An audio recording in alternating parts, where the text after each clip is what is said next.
Alerte. La fréquence respiratoire du monsieur de 75 ans, d'origine asiatique, est devenue anormale.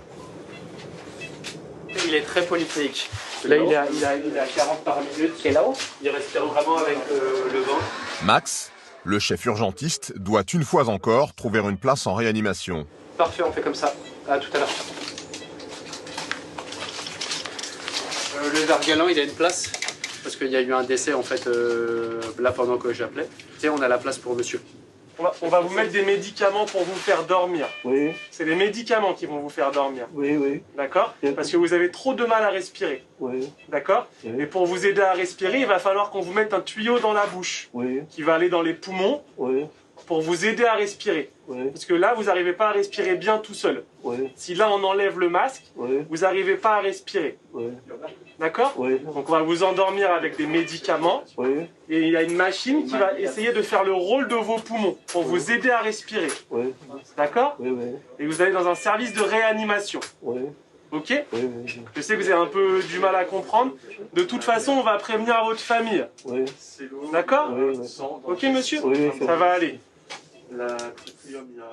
L'anesthésiste est appelé pour placer le vieil homme en coma artificiel. Presque la routine.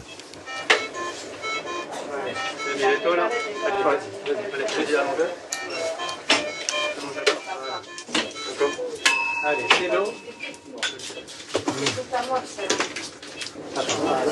Après cette jeune femme de 37 ans, c'est le deuxième patient de la journée à être placé en coma artificiel. Ok, on fixe la sonde et c'est bon, bravo les mecs. Merci. Bravo les mecs. Voilà, je vous en prie. Deux intubés la même journée. J'ai déjà eu, moi. J'ai jamais eu. Moi, j'ai déjà eu. J'ai jamais eu. Depuis 2012, il est là. Jamais eu depuis 2012. Une fois mort. Ah oui, mais pas deux. Juste à côté, dans la salle d'attente, le mari de la jeune femme attend son départ en réanimation. Vous faites appeler tous les deux. Faut pas pleurer, monsieur. N'ayez pas peur, ça va bien se passer. Mais c'est bon. Y a pas de souci. D'accord? Est-ce que vous êtes d'accord? Vous allez voir, ça va bien se passer, ok? Faut pas regarder cette photo. Regardez la photo, elle est très belle et bien habillée. D'accord? Parce que là, ça fait peur. Vous avez raison de pleurer. Ok? Mais il faut pas. Hein? Ok? Oui. Non, alors? Allez, vous voulez un verre d'eau? Non, merci. J'ai personne à part elle. J'ai un bébé de 3 ans, je l'ai dû envoyer chez sa sœur jumelle.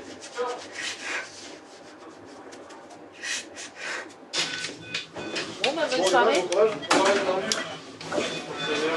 C'est bon? Ouais. Lucas, ouais, attaque-moi un petit peu.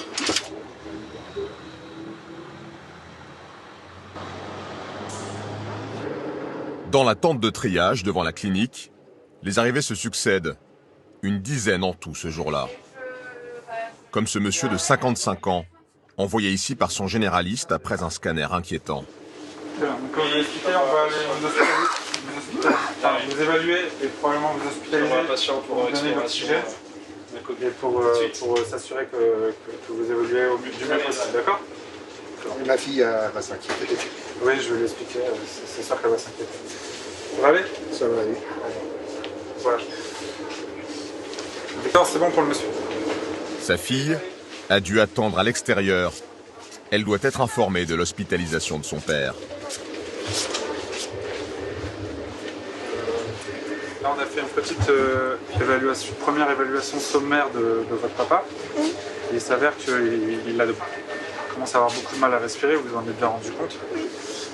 Et le scanner qu'on lui a fait passer aussi confirme très plausiblement une infection par coronavirus. D'accord. Donc on va le garder dans notre unité d'analyse spéciale pour ce type de patient, où on va faire une prise de sang et voir comment ça se passe avec un peu d'oxygène. Si on voit qu'il n'y a pas besoin d'oxygène, ce qui m'étonnerait, il pourra rentrer à la maison, mais je ne pense pas. Si on voit qu'il a besoin d'oxygène, on va le garder hospitalisé le temps où il aura besoin d'oxygène et on va lui donner des antibiotiques et des traitements pour éviter que ça s'aggrave, d'accord? C'est beaucoup pris en ce moment? Je vous dis, on peut pas connaître l'évolution, mais je vous dis, il y en a qui se rétablissent, d'autres non. Et s'ils ne se rétablissent pas, peut-être votre soeur devrait être présente. Ok. s'il se dégrade, ce qui va se passer, c'est qu'il va être mis sous respirateur artificiel. Ça ne veut pas dire qu'il va mourir, mais ça veut dire ça. D'accord? Ça va aller? Mais on n'en est pas là, ça va. Je sais, mais j'ai peur, j'ai déjà failli perdre ma mère une fois. Parce que... Déjà, on va faire ce qu'on peut faire. Agir pour protéger votre mère, vous la faites venir, on la teste. Vous prenez des précautions, vous lavez les mains et tout ça. Ok. Et après, on verra, d'accord?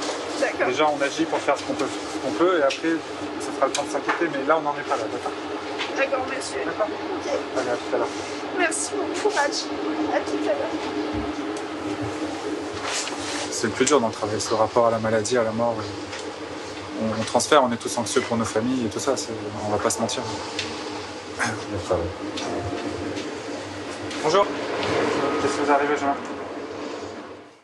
Sans attendre, le papa de la jeune fille, chauffeur-livreur dans le bâtiment, a été placé dans l'unité Covid de l'hôpital, au 2e étage. Voilà. Comment ça s'est déclaré chez vous? Qu'est-ce que vous avez ressenti? Ça s'est déclenché dans la semaine, quoi. J'ai commencé à avoir des courbatures et de la fièvre, matin, midi et soir, quoi. 38,7. Ok. Ça va, vous êtes optimiste? Vous êtes, Oui, je suis un bâton. Je suis un marathonien, alors je vais m'en sortir. Faites très attention à vous. C'est gentil de votre part. Je vous souhaite de bien aller. Merci beaucoup, monsieur. Ouais, un co et compresse comme ça. 55 patients positifs comme lui sont aujourd'hui hospitalisés ici, pris en charge par 8 infirmières et 3 aides-soignantes, 24 heures sur 24. Voilà, ça va aller mieux dans un petit moment. D'accord? Est-ce que vous avez une certaine appréhension? Pour nous aussi. Moi, je commence à avoir quelques symptômes, à avoir un petit peu de fièvre. Donc, on va surveiller aussi. Voilà. Vous allez vous reposer un petit peu. Une situation exceptionnelle qui n'empêche pas la clinique d'assurer ses missions habituelles.